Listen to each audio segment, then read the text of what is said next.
What about this trip to Mexico he took? How could he afford to travel to Mexico City, and what was he doing when he was there? Um, Actually, one of the things that you have to keep in context with, starting in January of 63, he and his wife had been starting the paperwork to go back to Russia with their children. And that was going to be easy because she was still a Soviet citizen. Okay. Hmm. For Oswald, they've got to let him back in, right? So that's more problematic. But they write a whole string of letters and appeals to the Russian embassies all year long, up until November. They're still doing this like 2 weeks before the assassination of her returning and him coming if he can. On Oswald's perspective, she was writing letters, he was writing letters. Why did Oswald he is want to go taking the position. back? Uh, we don't think he wanted to go back. Marina, his wife, wanted to go back. She was unhappy with him. He hadn't delivered what he living in America was not what she expected. He could never hold a job. He was hard to live with, no doubt about that. Yeah. She even writes that she could go back and get a job as a pharmacist. She can't get a job in the U.S., so Isn't she's that willing to funny? go back. Yeah, It's kind of funny that, the American goes to the Soviet Union, stays there, hates it, wants to go home. The Russian comes to America, the land of the free or whatever, and she's like, I hate it. I want to go home. I mean, it's just but she can't get a car. It's like she's living with a husband who is so idealistic that he's not concerned about the thing. And that's their friends constantly say that this is the problem. She is concerned about everyday things, and Mhm. things that she's not getting, doesn't have access to. He could care less. He's a cheapskate. You know, he'll buy shoes for the baby, but Marina is not going to get a refrigerator. Got it. That's the way it is. Yeah. And I'm not saying that makes sense, but sometimes that's life. Right. But but he is when going to Mexico, to answer your question, he goes to Mexico, and what he does is he goes to the Cuban embassy and says, I want a tourist visa because my wife is going back to the US, but it's going to be difficult. I mean, she's going back to Russia. It's going to take a while. This is in progress, but I think I could handle it better if I wasn't in the US because I'm concerned about the FBI. I've been harassed, uh, and he had exchanges with the FBI.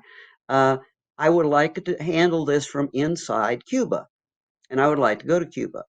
And it's a long story there, but they say, well, we would, but we can't do that until the Russians say that they're letting you back in, and they're letting her back in. He goes to the Russian embassy, gives this same story, and the Russians say, well, we can't do that now. Her request is still being considered. And it's like, okay, is this a Hail Mary? I mean, it's sort of, he's not having any luck with the embassy in New York City. He tries the embassy, maybe they would have let him through. He knows from reading what he's reading from his reading materials, and we go through that in the book, that Americans are being allowed into Cuba if they can show that they are totally loyal. They're fair play for Cuba committee members, which he is. They're activist, and he was doing he's built a resume for himself in New Orleans as a Cuban activist for the revolution. Maybe they'll let him in, and they don't. But it's kind of like Moscow in a way. The Russians didn't let him in either until he did something radical. Now he's in Mexico City trying to promote himself as a street activist, is the term he used, and they're not buying it because they've already been used to Americans trying to infiltrate Cuba. They're, Right. they're you know, But I mean, it kind of seems like maybe that's what he was doing. I mean, how did he even get the money to go to Mexico City? um, I will not pretend that we can explain all of that. There is a gap. There are people that contacted him in New Orleans that we feel helped get him there. They were actually working for what we present in the book is we know that they were working for the CIA. They were they were surrogates working actually for the DRE, student group working for the DRE, who had already, and I think a key factor is, as of August, months before he went to Mexico City, they had already started a propaganda campaign using Oswald as the focus of that propaganda campaign as showing as an example of Cuban, the Cubans are able to influence this naive American Marine to become a Castro activist and supporter. This is terrible. They're writing Congress, they're writing other groups. This propaganda campaign is already underway without Oswald even knowing it's going on. When they approach Oswald, the scenario that we pursue is they don't approach Oswald as CIA. They approach Oswald as Castro supporters who like him and, hey, he's doing the right thing. We like Americans who support us. We'll help get you to Cuba. I know that's one thing I want to do with the book. I want to separate the biography part of the book in the first half from the Uh-huh. speculative scenario in the second half. We try to do history and some speculation, but they're different. Right. Okay. Um, I so you don't think, do you think from all of the documents you've been, everything you've been studying and everything do you think he was genuine about Cuba and Castro? You think that he wasn't working as an asset at that point? I mean, No. if he already was working as an asset potentially coming back from Russia, if that was part of the deal, then why wouldn't he be forced to infiltrate these pro-Castro groups and pretend like, yeah, and I'm also for Cuba and Castro and yay, socialism, and still be like used now to infiltrate into those groups. And I mean, but it sounds like what you're saying is you think that he was genuine. It just doesn't, to my, I just don't know how one person could have been used like multiple times like this, been able to afford going to these places. It just doesn't make sense. What? Okay, two or three things. As far as the money is concerned, a couple of things, and this has to do with the continuity. Oswald was perennially cheap. Oswald did have jobs. Oswald collected unemployment. Oswald did have money, and he had money to spend on what he wanted to spend on, which was not necessarily his family. Okay, uh, he managed to come up with the money for magazine subscriptions for whatever. But and getting to Mexico City, even if it was by bus. Not that I trust the full Warren Commission picture of how he got to Mexico City. I'm not Hmm. going there, but doesn't require that much money because, and we have evidence of him being there. But be that as it may, I think the real answer to your question is the continuity in his character. The continuity of his character. This is something that he had been interested in for years and years and years. It wasn't new. When he was in the Marines, one of his best friends in the Marines named Delgado, he was already back in 59 talking about going to Cuba and Hmm. participating in the Cuban Revolution. And he was, I need to learn Spanish. How about you and I get out of the Marines? And when we get out of the Marines, we go to Cuba and we can help carry this revolution forward. So it's not a new thing for Oswald. There's a lot of consistency in there. But I could Um, also see where, I mean, once you've experienced the Soviet Union, where you'd be like, okay, never mind. And then I could see where the CIA would say, well, you used to be really into this, so just keep pretending like you are, and then go and infiltrate, and we'll see if we can get you into Cuba, and we'll make it because this is something you've always been interested in. Yeah, maybe you don't like it anymore. Maybe you're like tried and true capitalist now, but but you can still pretend because it's in your history. I mean, that to me seems believable. And maybe why they chose him, in fact, is because he used to have these radical ideals and then he was jaded in Russia. And they were like, yeah, but we can use this. Nobody else knows that you've been jaded totally. So we can use this. I mean, that makes sense to me too. Well, and actually, the view would be they did choose to use him. Eh, That when he was actually operational within the CIA without his knowledge at three different levels before he went to Mexico City. Okay. Yeah. One was for counterintelligence purposes. He doesn't have to know about that. Two, for propaganda, which he doesn't have to know about. He just needs to do what he's been doing. And the, one of the things, one of the reasons this makes sense to me, and it might not make sense to others, is I've looked at so many examples of how the agency did these things. I mean, the best asset for propaganda is somebody who's doing what they're doing and you leverage it. You know, Right. you don't Right. it's deniable because it's real. And to Right. that extent, the best thing about Oswald is if you let him be real and find a way to use him, deniability is there. Nobody can ever Mm, track him to you.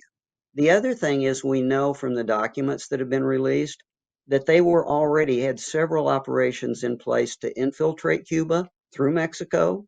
They were working against the embassy in Mexico. They had already put F Fair Play for Cuba committee members who are real assets inside Cuba. They were already mhm. doing this and they doing it very gracefully and it was working. The way Oswald handled himself in Mexico City is not at all similar to what we know that they were doing. If we didn't have that as a benchmark, I wouldn't have reached this conclusion. But now we Right. can see what they were doing. So you think that he was, when he got back to the US, he still was this rabid pro socialist, pro Cuba, pro Castro guy. And that when he was in those groups, when he had joined those groups that of like minded people, some of the people were actually not like minded people, but they were actually CIA. And they then used him without his knowledge and basically, and maybe then said to him things like, hey, we can get you to Mexico City, we can help you out, and it was the CIA doing it, him not realizing it, him being like, "Oh, that's cool, really? Okay, great. Yeah, let's get me to Mexico City." And then and then they tell him, "And this is what you do when you get there. By the way, we've got others that have done this." And he thinks that they're comrades, but in fact, they're infiltrators. They're setting him up. That's what you think what happened.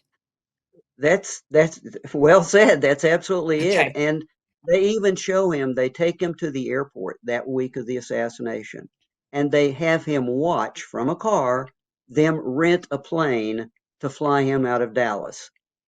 Okay. And he thinks it's set up for that day. What they tell, but because this incident is actually reported, it's Hmm. documented. It was reported to the FBI, and we've chased this down a long time. But what he thinks is going to happen is not going to happen. He's never going to get on that plane, quite frankly. He is going to be dead before he gets on the plane, probably with information planted with him to again implicate the Castro regime in the assassination. So, Mm, yes, there's a conspiracy. There's something going on. That's why Oswald that weekend, one of the most inconsistent things of his behavior that day, he does things that support what you just said. Like, okay, I hmm. think I know what's going on, but he doesn't. But that weekend, he's telling his wife and his brother and his family, "I didn't do anything. This don't believe what they're saying. This is, there's nothing to worry about." He tells his wife he's concerned that she's going to buy shoes for the baby. This Hmm. is not a guy who really thinks he's got a problem, really, and he does until he gets shot dead, and there is no court appearance.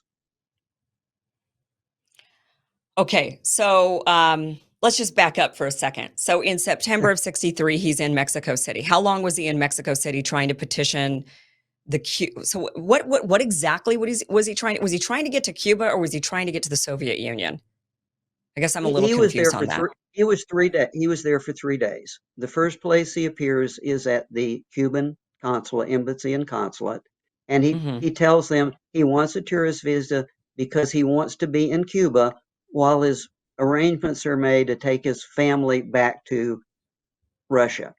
But he Okay, so wants to he be in. thinks in his mind that if he gets to Cuba, it'll be easier for the Soviets to let him in. Like he thinks that the government will be more amenable if he's sitting in Cuba, which is a friendly nation to the Soviets. So he's like, if I get to your ally, then maybe you'll let me in. That's what he's thinking Yeah. in his mind. And if he makes Okay. it to Russia, in all honesty, he's has an off and on relationship with his family. He has Hmm. already told his wife. They've had an agreement, and Marita testified to this back in New Orleans. He had told her that was his goal was to go to Cuba, even if he had to hijack a plane to go to Cuba. And she said he was an idiot. Okay. Yeah. And she would have no part. She would have no part in it. But if he could get to Cuba and have them come to Cuba to be with him, she would come to Cuba to be with him. So he may have Okay. thought that, or quite frankly, he may have thought they go back to Russia. I'm in Cuba, I'm where I want to be, we're good. I Yeah. can't read Okay. it, but it could be either one of those. So he might have been And thinking, he well, I'll wouldn't go just live in arrive. Cuba. Uh-huh. Yeah. Okay. And he Okay. wouldn't just arrive in Cuba like he did in Russia. He would be a figure of importance when he gets to Cuba this way. He is somebody, not just a tour. If he arrives in an airplane from the US, he's somebody for Cuban propaganda purposes, unlike his experience in Russia. How did he think he was going to get an airplane? Oh, I'm sorry, I translated forward to November 22nd. Okay. I Okay. You're realized right. just what I said there, yes, but no, otherwise it would have been he just arrives and he joins the Cuban Revolution. Does I will point out that we trace the fact in the book that in that period between New Orleans and Mexico City, he is, for example, reported as having visited a Cuban gun runner, an American was a close personal friend of Castro, with a Cuban, okay, and they go to this Cuban gun dealer to buy a lot of weapons for a revolution in Central America.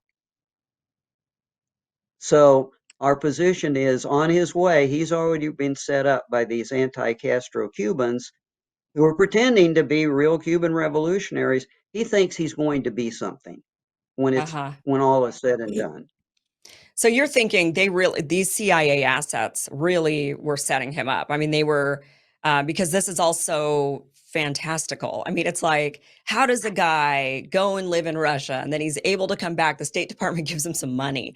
And then he's got suddenly some money to go to Mexico City, where he petitions the Cubans and the Soviets to try to go live in Cuba or this back in Mhm. the Soviet Union. And then he gets connected with a gun runner, a Cuban gun runner who's close friends with Castro. Like, what are the chances of any of the like this is Yeah, right. just like this is It's not this is cheap. Yeah, it's yeah, nonsense, right? I it's mean, it not seems cheap. like how and why wouldn't that then pique his mind and be like, wait a minute, this isn't normal. Like normal people don't have these experiences. Well, I think a real answer to that, Kim, is, and this is what the Warren Commission, Oswald was not your average person. He's intellectual or quasi-intellectual. He's bright. He's adventurous. He's not, by the time we're talking about here, the fall of 1963, I grew up in the same time period as Oswald. This is a Mhm. kid who's adventurous enough and bright enough and motivated enough to have been in the Marines, in Russia, Russian wife back in the U.S., demonstrating for not. He's a unique personality, and I guess Yeah. not totally unique, but he's not your average person. And I will have to say, when you get to the fall of 1963, he's in a position where he's suitable to be framed. I mean, if you're Okay. going to pick someone to frame to link to Fidel Castro in a conspiracy to kill the American president, it's not your average off the street guy. You've got to Yeah. have someone with this kind of background to even be credible to frame them. Okay, so you're saying the same CIA assets who were pretending to be pro Cuba, pro Castro. You're saying it's the same group that got him to Mexico City, that probably got him in Mexico City and maybe paid for it. And it's that same group that connected him with this gun runner, this Castro gun runner. And it's the same group then that set him up with the assassination of JFK.